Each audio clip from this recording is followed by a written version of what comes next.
Hello again. I'm Arlen Yoder from the Soul Winners R Us website.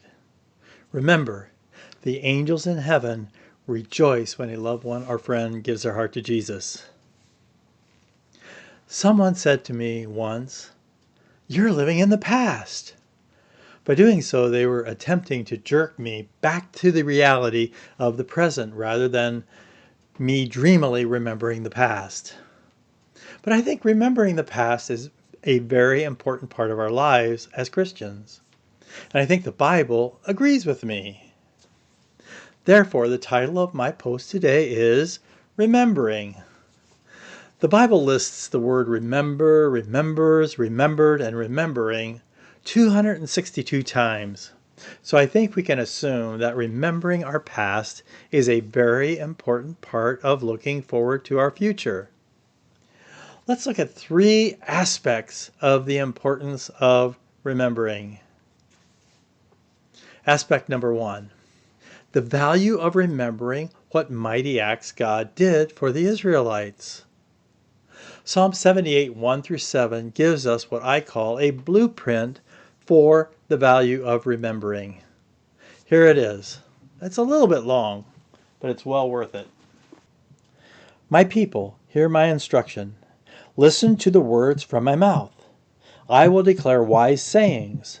I will speak mysteries from the past, things we have heard and known that our fathers have passed down to us. We will not hide them from their children, but will tell a future generation the praiseworthy acts of the Lord, His might and His wondrous works He has performed. He established a testimony in Jacob and set up a law in Israel, which He commanded our fathers to teach to their children, so that a future generation, children yet to be born, might know. They were to rise and tell their children so that they might put their confidence in God and not forget God's works, but keep His commands. As a retired man, I sometimes feel useless because I don't have the physical and mental stamina I once had to make an impact on the world around me. I think, however, one of my jobs now and for my fellow senior citizen retirees is to pass down to the next generation, as the psalmist wrote, wise sayings, mysteries from the past, and stories of God's works, that they, the people in our lives, might put their confidence in God. In other words, help the next generation in remembering God's mighty acts of the past. Aspect number two, the value of remembering what mighty acts God did for my or your denomination or faith group.